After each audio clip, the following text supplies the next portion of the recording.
É, meus amigos, é isso aí. Que massacre do Flamengo pra cima do Vitória. Vamos acompanhar no vídeo aí o que o pessoal tá repercutindo essa. A gente fala do jogo sem bola. Tem mais potencial do que aquele, mas não ganhou o que aquele ganhou. Pelo menos ainda. E esse técnico? Pra mim faz um trabalho assim, já falei várias vezes, quase irrepreensível. Então hoje é um dia de parabenizar todo mundo. Eu concordo com o Jean. Tem dificuldade para destacar um jogador, porque se fosse destacar dois seria o Samuel Lino e o Pedro. Mas não dá para não falar do Arrascaeta, não dá para falar do time inteiro do Flamengo. Saúl, Jorginho, pelo amor. Acho que a gente vai demorar para ver algum time jogar nesse nível de novo, talvez até o próprio Flamengo. Hoje é aquela atuação que você para, olha, aplaude. Quem gosta de futebol adora, quem não gosta do Flamengo sofre. Tem um cara aqui nessa mesa que ele tá falando já há algum tempo. Ele lembrou hoje na redação de novo. Tô avisando, quando chegar setembro, esse Flamengo com as peças se encaixando, com o ritmo de jogo, com esses caras chegando, setembro. Mas nem chegou setembro, hein, Calçade? Tá em agosto ainda, hein? E a coisa já tá virando, hein? Mas tá no finalzinho, que é o dia certo. Você antecipou, cara. Ó. Cara, porque você tem umas coisas no futebol que elas são óbvias. O dia que o Samuel Lino estreou para hoje, e foi aqui recentemente, ele evoluiu. Evoluiu o Saúl, o Jorginho já vem há algum tempo. Então você tem um novo Flamengo, por exemplo, um meio de campo que tem. Olha esse meio de campo. Jorginho, Saúl e Arrascaeta.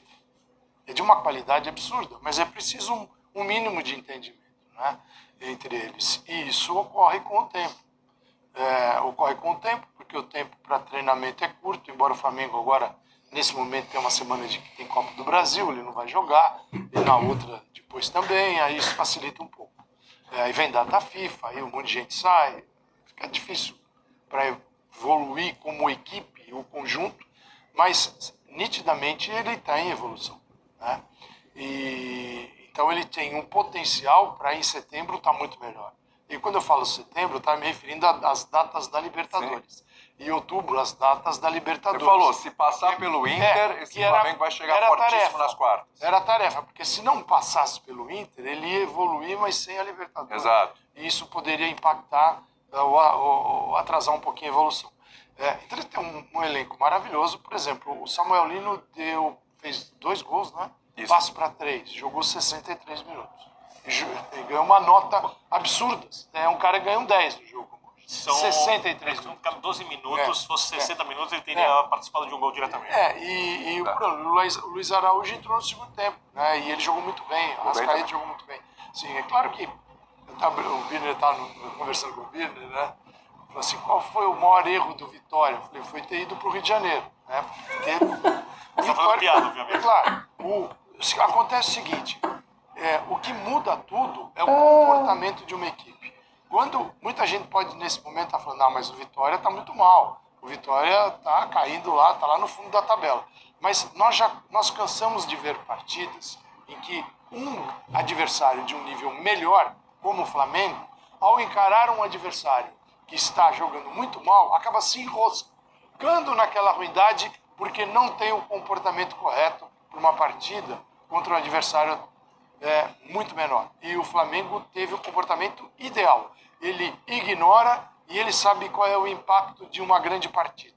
O impacto de uma grande partida é um 8-0, que só vai se falar nisso, e isso lá dentro ajuda demais o desenvolvimento dos jogadores, do Flamengo como um grupo de trabalho que é muito maior do que 11 jogadores.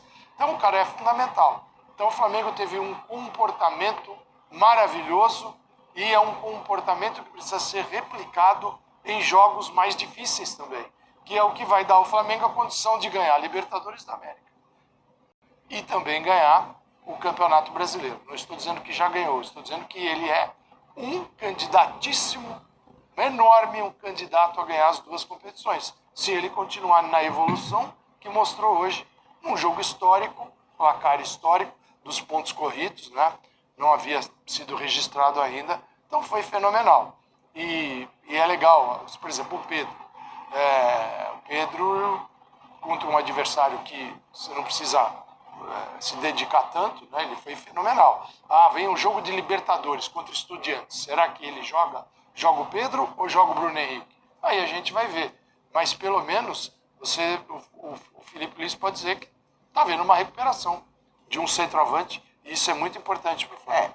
Essa questão do Pedro, eu acho que assim, aí é muito claro, né? É muito claro que para um jogo como o de hoje, e assim, o Pedro deu um espetáculo, né? Porque foi um espetáculo de refinamento técnico, assim. Não são só as finalizações, mas é a maneira como ele participa das jogadas de ataque, os dribles curtos, os passes que ele dá. Passe de Mais jeito calcanhar, que força. drible de corpo. É corpo. tudo, é isso. Agora, claro, é uma característica dele, todo esse refinamento técnico e a capacidade de finalização do mais alto nível. E ele tem algumas qualidades que ele não tem e que outros jogadores têm, que talvez sirvam para jogos mais duros, fora de casa, contra adversários mais complicados. Agora, quando você monta um elenco como o que o Flamengo montou, né, que qualquer um... tem vários jogadores aí que se você olhar no banco de qualquer outro time do Campeonato Brasileiro, você fala, mas o professor tá louco? Né? Quer dizer, no Flamengo não. É normal que jogadores como o Pedro, como o Bruno Henrique e como tantos outros fiquem no banco e você diga, normal, porque, cara, só dá para entrar 11. E eu acho que vai ser cada vez mais normal que os jogadores sejam colocados em campo de acordo com as suas características e com as características do jogo. Então, a gente falava, né, de muitas vezes, isso não é só no Brasil, não é só com o Flamengo, muitas vezes você pega um time muito fechado, com linhas muito baixas, que marca bem, acho que nem foi o caso do Vitória hoje, mas sabe, que marca bem, você precisa de jogadores com essa qualidade do Pedro, né? Qualidade na bola aérea,